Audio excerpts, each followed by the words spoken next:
very excited to have my next guest join us. They're a very talented group. Welcome back to San Francisco, Sunflower Bean. Thank you. Thanks for having us. Nick, Julia, Olive, I really appreciate your time. It has been eons since you've been in this city. Yeah, truly. Too long. Yeah. I don't even want to count. And touring has been a thing for a lot of artists in terms of getting back on the road. I mean, explain or describe your feelings right now as you're on this tour. You have a new album out and all the things.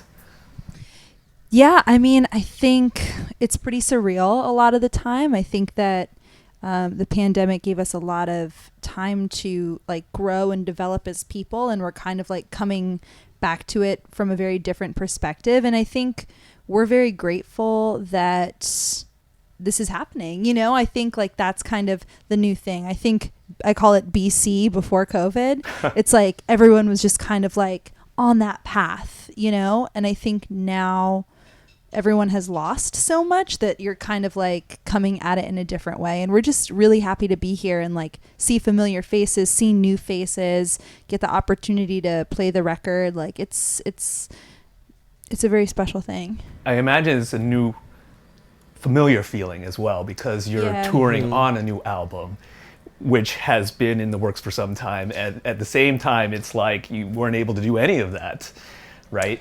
Well, yeah, when we made the record, we were all just living together, recording every single day. It was a very insular experience. It was just the three of us and our manager. And it was pretty much the thing that we used to like stay sane during the pandemic, like that and like cooking. And now we are having the opposite experience where everybody has heard it. We're doing interviews and meeting new people and playing the album for people all over the world. So it's just been, you know, opposite experiences, but you know, it's like the yin and yang of making music. And I think also before, like, we were definitely a band that was known for being on the road. We did like 150 nights a year for, you know, a bunch of years. And I think it was kind of like a loss of identity for all of us when, like, in these past few years. But now we can come out of it with, like, I don't know, I think more really excited about songwriting and really excited about the future and just like all the stuff that we learned from having that time away, because I do think it's kind of like invaluable as well. Like it's nothing that you would have like ever asked for, of course, but you do have to like have perspective about it for sure. 1,000%. Even as a music fan, a piece of me was put on pause. It was like I was going to shows 3-4 times a week, and then now I'm at home. What do I do? Who am I? Right? That was part of my identity. A lot of fans, their identity. And I spoke with a lot of musicians and artists over the pandemic, and you know, to have that not high, but that positive feeling, that dopamine when you're on stage, that feeling of acceptance, to have that taken away. What were the things that you tried to do to kind of quell any kind of anxiety not having that feeling? Take antidepressants. No, I mean, but truly, you know, I do think that like the loss was definitely felt. But I think, kind of like Nick said, and I think what will make Headful of Sugar such a special record forever, to us at least, is that it was really like our lifeline. Like our label didn't know when it would come out. You know, every call that we had was kind of like, there's, you know, you were already starting to getting ready to write something anyway, so just keep on writing. And I think we just used the record as a sort of like guiding star, I guess. And, you know, I think there's a lot of pressure on artists to work with a lot of people and like go to LA and like do this like thing. And I think because of the circumstances, it actually let us keep the record kind of in our hands, and like just us and our producer in Greenpoint. You know, the whole record was made in New York State, and you know, we're all New Yorkers, so I feel really good about that as well. We were just talking about identity, loss of identity, and things like that. Olive, you obviously discovered yourself, your true self, your true identity, and what you're comfortable with, and I applaud you for that. Thank you. You know, it's a brave thing to do, having gone that long, right? You were in your 24, 25, your mid-20s at the time when you made this change? Yeah. I don't know. I'm just rocking. Yeah. You know? Yeah. I don't know. I'm 27 now. I think that's the thing, though. There's no like right age or right time. It's just, or wrong time. It's just like, I don't know, whenever you feel like there's something about yourself that you should pursue, you should do that.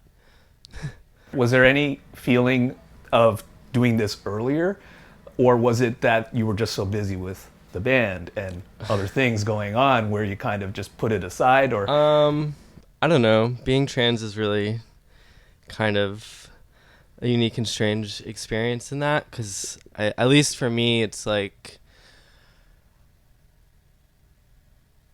I didn't really, it never like presented itself as an option. Like growing up, it's just like you're kind of just like told and like raised as the gender that you're assigned at birth, and there's no one's really like, well, like you could be anything.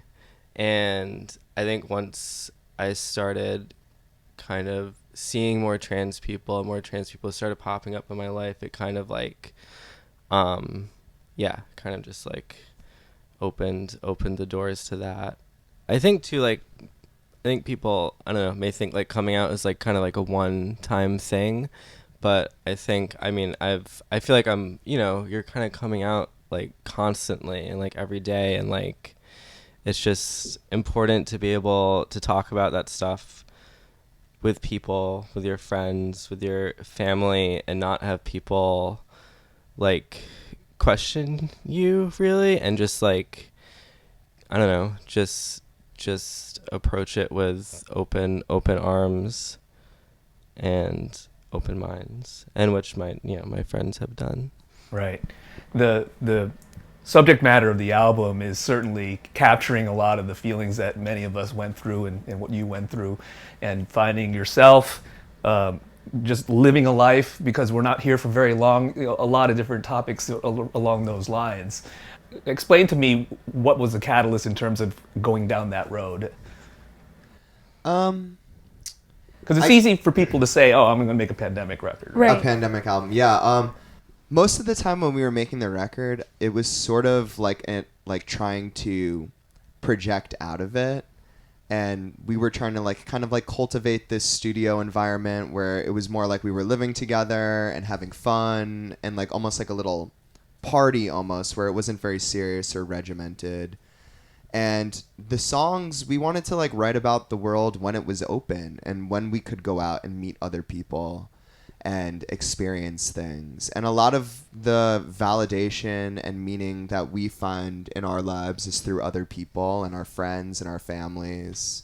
And I think that there's a lot of distractions, and especially during the pandemic, you couldn't live your life. Most people live their life through looking at a screen.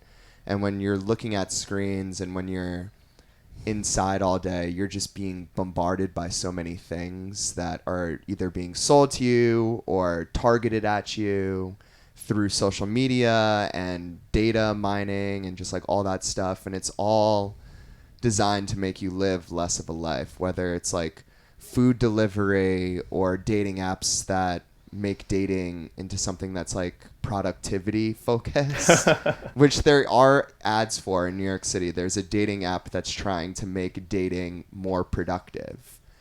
And it's just, we were just trying to cut against all the stuff that isn't real and focus on the things that really add up to like a meaningful, set of values, like community and stuff like that. And when I think about our band, it's not a band that is one person working in their room on a laptop. It's a band about us and our friends and the people who we're with, lyrically and creatively, because there's so many people who surround the band who we've known for, in some cases over a decade, who help us make that art, whether it's directing the videos or designing the merch or doing posters or acting in the music videos. It's like The It's a band is very community. focused on people. Recently, a handful of artists lashed out about TikTok and going Yeah. viral, all those things.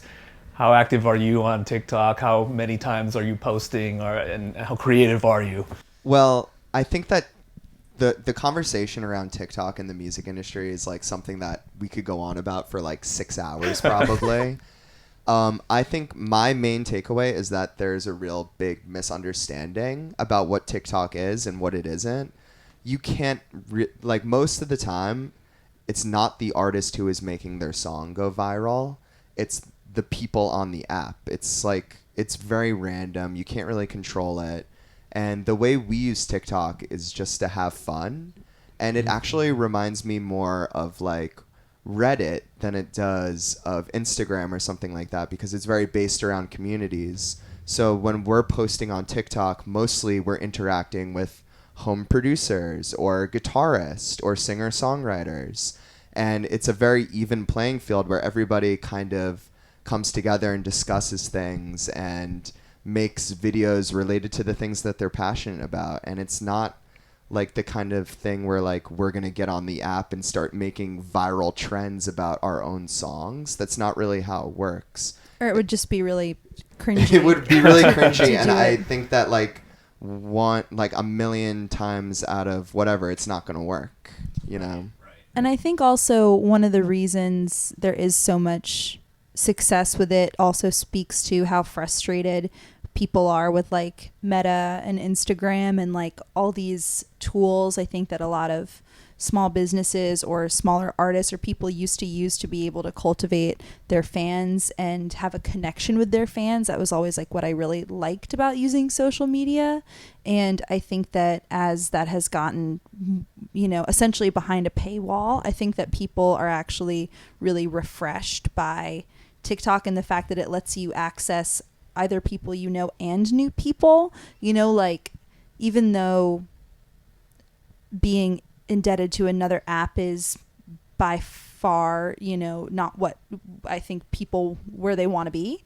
You know, it's not amazing, but I do think that you have to look at opportunities and realize like where they are and also just try to have fun. Like, you know, you have to being an artist is about adapting with the times too. Yeah. You know, you can't otherwise you're just living in the past. And as a rock band, that's certainly not something that we want to lean into. You started this band when you guys were very, very young. Mm-hmm. Now in your late 20s. Yeah. How do you look at yourselves then? And what do you think? How have you grown since?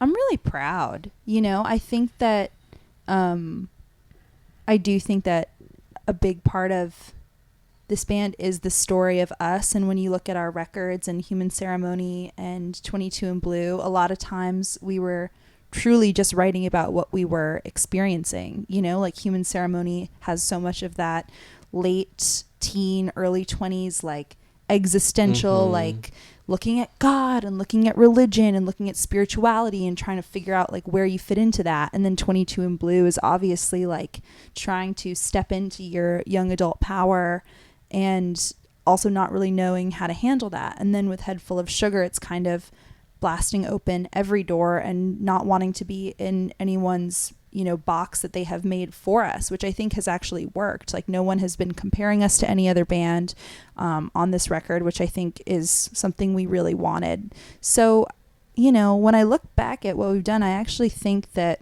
I'm proud that we were so brave, that we didn't worry about reviews or our future or anything. We just had a lot of belief and a lot of sheer love for being musicians. And that is always where this whole thing has come out of. Yeah, honestly, not that much has changed in a lot of ways. Only, I would say the major change is that it's less difficult in ways. It was way more difficult for me to write songs when I was 19 than it is now. Now it's much more natural because I have more experience doing it, and I guess I'm older and I'm just able to articulate better. Like when I think about our first record, it's a lot of songs that aren't really like tangibly about anything, which is cool. And I mean, it's more impressionistic, but now like it's more, I feel like I can express like an actual thought and feeling within music better. It's weird. I feel like now after the pandemic, people are looking at us as if we're kind of like, this like really like, I don't know, long-standing act. And I'm kind of like, we're all just kind of beginning. Yeah. Like, Yeah, we made some records, but I still feel like we're kind of at the We're just getting started. Yeah. Yeah. We were just setting it up, and now it's time to knock them down. Yeah.